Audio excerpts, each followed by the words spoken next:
जय हिंद दोस्तों, मैं विवेक विवेक कॉम्पिटिटिव क्लासेस यूट्यूब चैनल में आप सभी का स्वागत है। हम लोग जीएस का सेशन पढ़ रहे थे, जिसमें हम लोग संविधान की प्रस्तावना टॉपिक को देख रहे थे। इसमें हम लोग 1 से लेकर 30 तक के प्रश्नों को डिस्कस कर चुके थे। आज हम लोग 31 से लेकर 60 तक के प्रश्नों को डिस्कस करेंगे। आज प्रस्तावना चैप्टर जो टॉपिक है वो पूरी तरह से कंप्लीट हो जाएगी। चलिए शुरू करते हैं। क्वेश्चन नंबर इसका 31।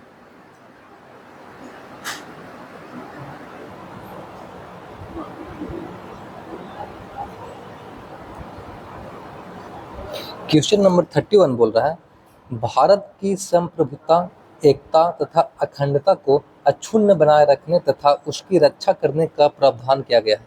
जो भारत की संप्रभुता, एकता और अखंडता है, उसको अक्षुण्ण बनाए रखने के लिए, उसको रक्षा करने के लिए किस में प्रावधान किया गया है?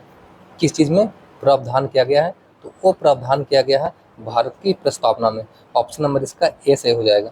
भारत की प्रस्तावना में भारत की संप्रभुता, एकता और अखंडता को अक्षुण्ण बनाए रखने का, रक्षा का प्रावधान किया गया है। ठीक है, यानी इसका ऑप्शन नंबर ए सही हो जाएगा। भारत की प्रस्तावना में इसको प्रावधान किया गया है। आगे देखते हैं नेक्स्ट क्वेश्चन, क्वेश्चन नंबर 32। 32 बोलता है, भारत की संविधान की प्रस्तावना में जिन आदर्श एवं उद्देश्यों की रूपरेखा दी गई है, उनकी आगे व्याख्या की गई है।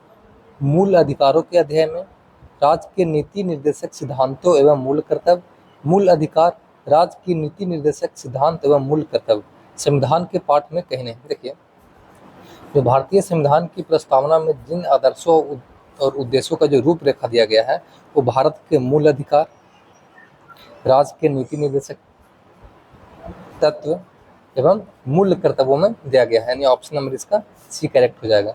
ऑप्शन नंबर इसका सी करेक्ट होगा। जो मूल अधिकार है वो कहाँ से कहाँ तक है, किस अनुच्छेद से किस अनुच्छेद तक? तो अनुच्छेद 12 से 36। 12 से 36 क्या, 12 से 35 या 36 से सही है, एग्जैक्ट नहीं है। उसके बाद फिर क्या आता है? राज्य के नीति निर्देशक तत्व। उसके बाद फिर क्या आता है? मूल कर्तव्य। तो भारत का मूल अधिकार है, जो मौलिक अधिकार है, वो किस देश के संविधान से लिया गया है? वो USA, United state of America ने जो भारत के मूल अधिकार है वो कहाँ से लिया गया है? अमेरिका से लिया गया है। और जो भारत के जो राज्य के नीति निर्देशक तत्व है वो किस देश से लिया गया है? तो वो लिया गया है आयरलैंड से। इसको याद रखिएगा। राज्य के नीति निर्देशक तत्व कहाँ से लिया गया है? तो आयरलैंड से लिया गया है। और जो मूल कर्तव्य है वो कहाँ से लिया गया है? तो सोवियत संघ, जिसे रूस बोला जाता है। ठीक है, एग्जाम में बार बार पूछता है कि मौलिक अधिकार को किस देश के संविधान से लिया गया है? तो अमेरिका के संविधान से। राज्य के नीति निर्देशक तत्व को कहाँ से लिया गया है? तो लिया गया है आयरलैंड से। और जो मूल्य कर्तव्य है उसको कहाँ से लिया गया है? तो लिया गया है सोवियत संघ यानी कि रसिया के संविधान से। ठीक है, आगे देखते हैं नेक्स्ट क्वेश्चन, क्वेश्चन नंबर 33। 33 बोल रहा है, संविधान सभा में प्रस्तुत उद्देश्य प्रस्ताव में अभिव्यक्ति विचार को भारतीय संविधान के किस भाग में पूर्णतः शामिल किया गया है? ऑप्शन नंबर ए है प्रस्तावना, मौलिक अधिकार, राज्य के नीति निर्देशक तत्व, मूल्य कर्तव्य। तो देखिए, जो संविधान सभा में प्रस्तुत उद्देश्य प्रस्ताव में अभिव्यक्ति विचार को भारतीय संविधान के प्रस्तावना से लिया गया है। ऑप्शन नंबर इसका ए करेक्ट हो जाएगा। कहाँ से लिया गया है? तो प्रस्तावना से लिया गया है। आगे देखते हैं नेक्स्ट क्वेश्चन, क्वेश्चन नंबर 34। 34 बोलता है, भारतीय संविधान की प्रस्तावना से क्या स्पष्ट नहीं होता है? जो भारत के संविधान का प्रस्तावना है उससे कौन सा चीज़ क्लियर नहीं होता है? संविधान का स्रोत, ऑप्शन बी है शासन के ध्येयों का विवरण, ऑप्शन सी है संविधान को लागू करने की तिथि, संविधान को अंगीकृत, अधिनियमित, आत्मार्पित करने की तिथि। तो इसमें कौन सा चीज़ है जो संविधान के प्रस्तावना से क्लियर नहीं होता है? तो वो होता है नहीं क्लियर, संविधान को लागू करने की तिथि। जो संविधान को लागू करने की तिथि कब था? 26 जनवरी 1950। ये प्रस्तावना में इसका उल्लेख कहीं नहीं किया गया है। यानी ऑप्शन नंबर इसका सी करेक्ट हो जाएगा। बाकी ये तीनों चीज़ का उल्लेख किया गया है। संविधान का स्रोत का भी उल्लेख किया गया है, संविधान के ध्येयों का भी इसको विवरण किया गया है, और संविधान को अंगीकृत, अधिनियमित करने का भी डेट दिया गया है। ये डेट कब है? 26 नवंबर 1949 है डेट। ठीक है, तो प्रस्तावना से हमें संविधान लागू करने की तिथि का कहीं पे भी उसमें वर्णन नहीं किया गया है। आगे देखते हैं नेक्स्ट क्वेश्चन, क्वेश्चन नंबर 35। 35 बोलता है, निम्नलिखित में से किन उद्देश्यों को भारतीय संविधान उद्घोषित नहीं करता है? कौन सा इसमें उद्देश्य है इसको भारतीय संविधान उद्घोषित नहीं करता है? सामाजिक, आर्थिक, राजनीतिक न्याय, ये तो करता है, सही है। विचार, अभिव्यक्ति, विश्वास, धर्म और उपासना की स्वतंत्रता, ये भी करता है, ये भी सही है। प्रतिष्ठा और अवसर की समानता, ये भी करता है, ये भी सही है। अंतर्राष्ट्रीय शांति और सुरक्षा के व्यक्ति, ये नहीं करता है, ये ऑप्शन नंबर गलत हो जाएगा, ठीक है। नहीं, ऑप्शन नंबर इसका सही कौन होगा आंसर? डी नंबर सही हो जाएगा इसका, ठीक है। इसका सही क्या हो जाएगा? D number. ये तीनों का भारतीय संविधान उद्घोषित करता है। उसमें वर्णन किया गया है, सामाजिक, आर्थिक, राजनीतिक न्याय का वर्णन किया गया है। न्याय 3 प्रकार का होता है, याद रखिएगा। और जो स्वतंत्रता है वो 5 प्रकार का है, ठीक है। और जो समानता है वो 2 प्रकार का है। कौन कौन? प्रतिष्ठा और अवसर की समानता। इस चीज़ को आप याद रखिएगा। तो इसका आंसर क्या हो जाएगा? सही, डी। आगे देखते हैं नेक्स्ट क्वेश्चन, क्वेश्चन नंबर 36। 36 बोलता है, भारतीय संविधान की प्रस्तावना में देश का कौन सा नाम उल्लेखित है? भारतीय संविधान की जो प्रस्तावना है उसमें देश का किस नाम से उसमें वर्णन किया गया है? उसमें भारत और इंडिया 2 नाम से उसमें वर्णन किया गया है। ऑप्शन नंबर इसका सी करेक्ट हो जाएगा।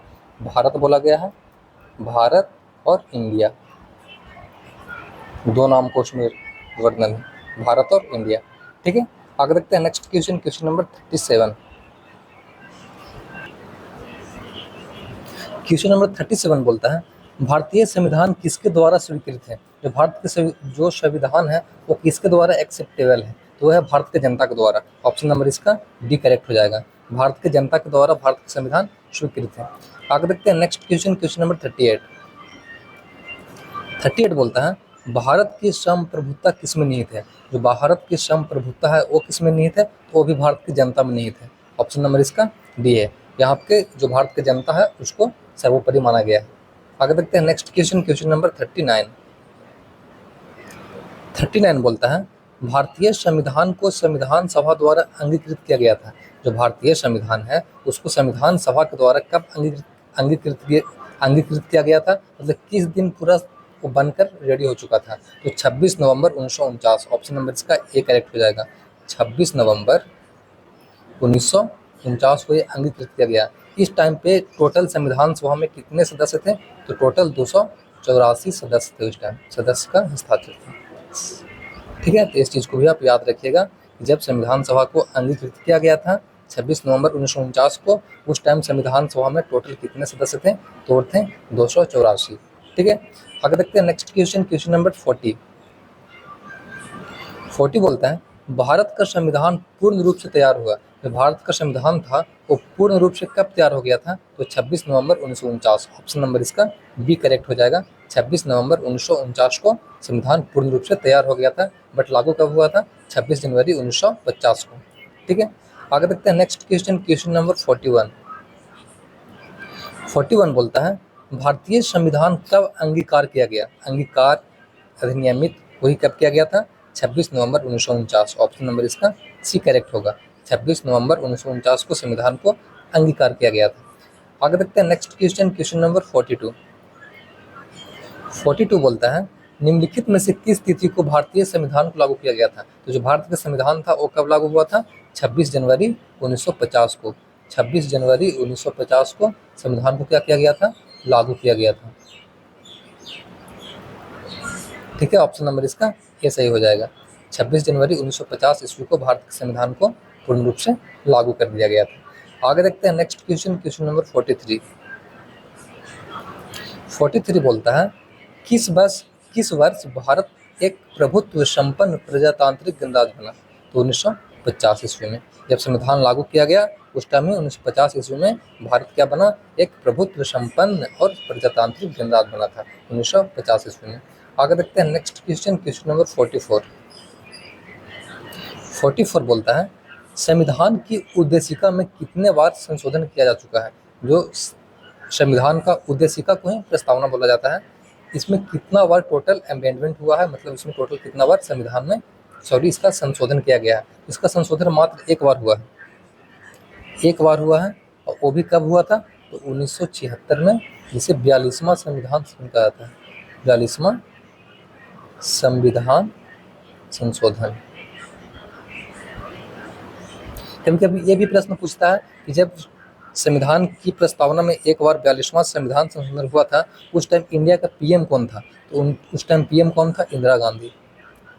इंदिरा गांधी, इसको भी आप लिखिएगा, बहुत बार एग्जाम में पूछ चुका है। प्रस्तावना के संशोधन के टाइम 1976 में इंडिया के पीएम कौन थे? तो वो थे इंदिरा गांधी।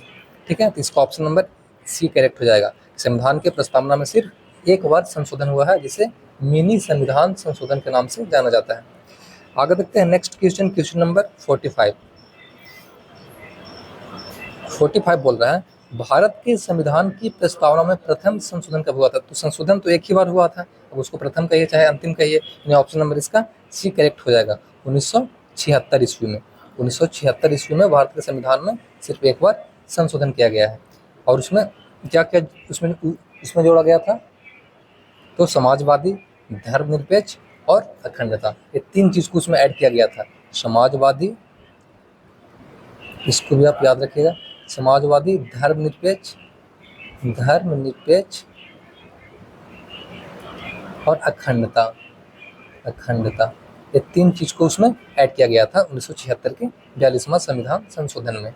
आगे देखते हैं नेक्स्ट क्वेश्चन, क्वेश्चन नंबर 46।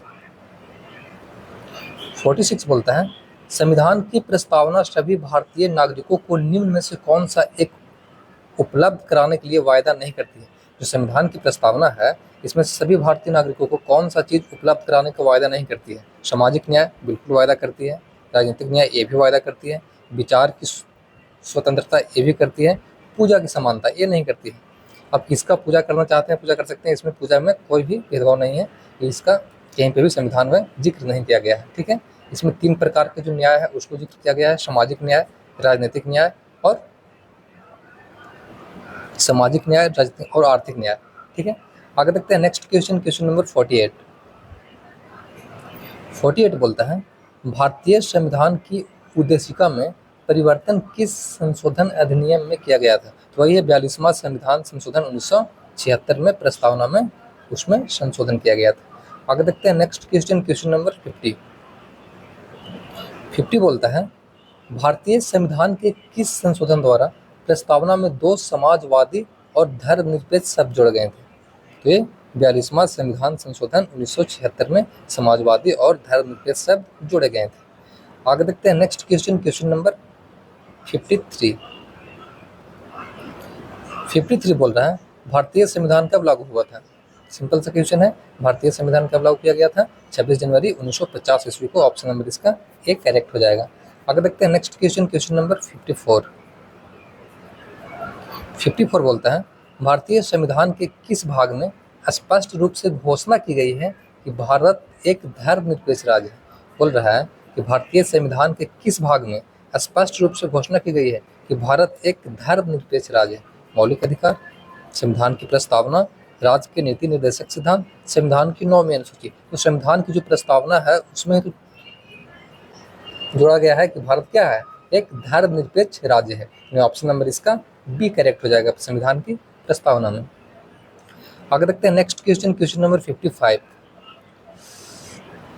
55 बोल रहा है, भारत के संविधान की प्रस्तावना में कितने प्रकार का न्याय, स्वतंत्रता, समानता एवं भातृत्व का सही क्रम में उल्लेख है? देखिए, न्याय कितना प्रकार का है?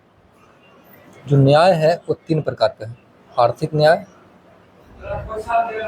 सामाजिक न्याय और राजनीतिक न्याय। उसके बाद स्वतंत्रता, ये 5 प्रकार के हैं। अभिव्यक्ति, विचार, धर्म, विश्वास, उपासना। स्वतंत्रता 5 प्रकार के हैं। उसके बाद फिर क्या बोल रहा है? समानता। तो समानता 2 प्रकार के हैं, प्रतिष्ठा और अवसर। इसमें 2 प्रकार की समानता है। और एक पूछ रहा है क्या चीज? भातृत्व ये 1 प्रकार का है, बंधुत्व इस याद रखिएगा। तो न्याय कितना प्रकार के हैं? 3 प्रकार के। स्वतंत्रता कितना? 5, समानता कितना? 2, भातृत्व कितना? 1, यानी 3, 5, 2, 1। ऑप्शन नंबर इसका ए करेक्ट हो जाएगा, 3, 5, 2, 1। ठीक है, आगे देखते हैं नेक्स्ट क्वेश्चन, क्वेश्चन नंबर 56। 56 बोलता है, भारतीय संविधान का प्राधिकरण स्रोत क्या है? जो भारत के संविधान का प्राधिकरण स्रोत क्या है? तो है भारत के लोग। ऑप्शन नंबर इसका बी करेक्ट हो जाएगा। आगे देखते हैं नेक्स्ट क्वेश्चन, क्वेश्चन नंबर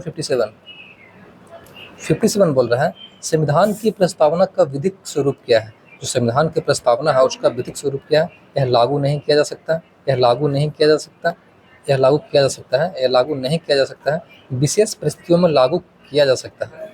तो ये जो प्रस्तावना है यह लागू नहीं किया जा सकता है, ऑप्शन नंबर इसका बी से हो जाएगा। इसको कोई भी न्यायालय वगैरह द्वारा इसको चेंज करके लागू नहीं कर सकता है। आगे रखते हैं नेक्स्ट क्वेश्चन, क्वेश्चन नंबर 58 बोल रहा है किसने भारतीय संविधान की प्रस्तावना को भारतीय संविधान की राजनीतिक कुंडली के रूप में वर्णन किया है? तो जो है कन्हैया लाल मनिका लाल मुंशी, ऑप्शन नंबर इसका सी करेक्ट होगा। ये संविधान के प्रस्तावना को, जो भारतीय संविधान है उसको राजनीतिक कुंडली के रूप में वर्णन किया है। आगे देखते हैं नेक्स्ट क्वेश्चन, क्वेश्चन नंबर 59 बोलता है भारत के संविधान के संबंध में निम्नलिखित में से कौन सा कथन सही नहीं है? समाजवादी और पंथ निरपेक्ष शब्द प्रारंभ में संविधान के अंश नहीं थे। ये सही है, अंश नहीं था पहले, इसको 42वां संविधान संस्करण में जोड़ा गया था। उद्देशिका में भारत के संविधान के उद्देश्यों का उल्लेख है। उद्देशिका न्यायालय में परिवर्तनीय है। राज्य का संबंध जनता से है, जो संविधान के अधीन सभी प्राधिकरण का स्रोत है। देखिए जो प्रस्तावना है वो न्यायालय में परिवर्तनीय नहीं है, ऑप्शन नंबर इसका सी करेक्ट हो जाएगा। कौन सा कथन सही नहीं है? ये तो सही है, बाकी ए सही नहीं है, ए सही नहीं है, ए सही नहीं है। तो कौन कौन सही नहीं है? ए, बी और डी। ऑप्शन नंबर क्या हो जाएगा? ए, बी, डी इसका हो जाएगा। जो ऑप्शन 3 है ये सही नहीं है, बाकी ऑप्शन 1 सही है। उद्देशिका न्यायालय में परिवर्तनीय कथन सही नहीं है। एक सेकेंड, संविधान के संबंध में कौन सा कथन सही नहीं है? सही नहीं है तो यही उद्देशिका न्यायालय में परिवर्तन, ये सही नहीं है, ऑप्शन नंबर सी सही नहीं है, बाकी सब सही है। ये भी सही है, ये भी सही है, ये भी सही है। आगे देखते हैं नेक्स्ट, आज का लास्ट क्वेश्चन, क्वेश्चन नंबर 60 बोल रहा है संविधान की प्रस्तावना में भारत को कहा गया है। जो संविधान की प्रस्तावना है उसमें भारत को प्रभु संपन्न, समाजवादी, धर्मनिरपेक्ष, लोकतांत्रिक गणराज्य कहा गया है। ठीक है, ऑप्शन नंबर इसका डी करेक्ट हो जाएगा। तो आज का सेशन यहीं पे समाप्त होता है। जय हिंद।